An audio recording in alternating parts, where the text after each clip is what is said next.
A grammar technicality, a missing comma, a forward slash in the wrong place. These aren't just clerical errors, they are the excuses tech giants use to delay justice while children die. Max Osterman was 18 when he bought what he thought were Percocet pills through Snapchat. They were laced with fentanyl. He died in February 2021. His dealer kept selling on the platform for 2 more years. When Colorado police sent Snapchat a warrant for the dealer's account, it took over 2 months to get a response. Snapchat's reason for refusing? The warrant included a forward slash that made the request ambiguous. Let that sink in. A punctuation mark stood between justice and a grieving family. This isn't an isolated incident, it's a pattern. 16-year-old Avery Pink died in Washington after buying ecstasy on Snapchat. Again, it was fentanyl. Police had been investigating the dealer since October. They sent Snapchat a warrant in November. 10 days passed. When Snapchat finally responded, they sent a file law enforcement couldn't even open. No instructions, no help. By the time detectives could access the data, Avery was dead. Jordan DeMay, a Michigan teen, was targeted by Nigerian sextortion scammers on Instagram. They told him, "I'm gonna watch you die a miserable death." Jordan replied, "I'm killing myself." They said, "Go, do it now." And he did. Meta initially declined to provide his direct messages, even though police filed an exigent request meaning someone was in imminent danger. His family had to wait 48 hours for answers. The scammers kept targeting other victims. In Boston, registered sex offender Charlize Horton used 4 Facebook accounts to lure, kidnap, and assault teenage boys.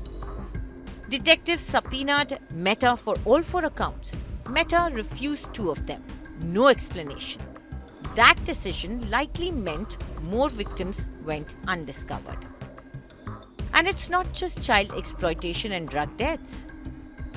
The Me Too movement exposed how tech platforms became safe havens for predators.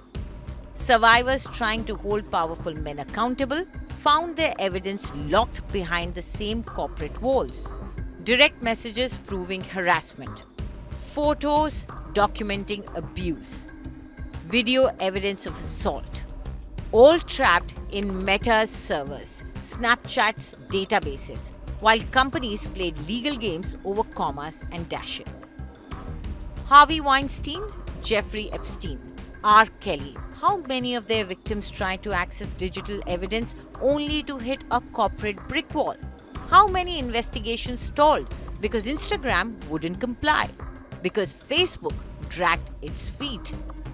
Law enforcement officers call it a black hole. One ICAC commander put it bluntly, big tech protects their companies first. Their priority isn't to share information, it's to protect themselves from liability. Meta claims they respond to emergency requests in 67 minutes on average. Tell that to Max Osterman's mother, who watched her son's dealer walk free. These companies bank on one thing, that law enforcement doesn't have the resources to fight them in court. And they're right. Every day of delay means children remain in danger. Predators walk free. Dealers keep selling. Victims stay silent. Meta received over 74,000 requests from US authorities in just 6 months. They complied with 88%. That means they said no to nearly 9,000 requests. 9,000 times they decided their legal liability mattered more than someone's life. The question isn't whether tech giants can cooperate with law enforcement. It's whether they will. And right now, the answer is only when it's convenient.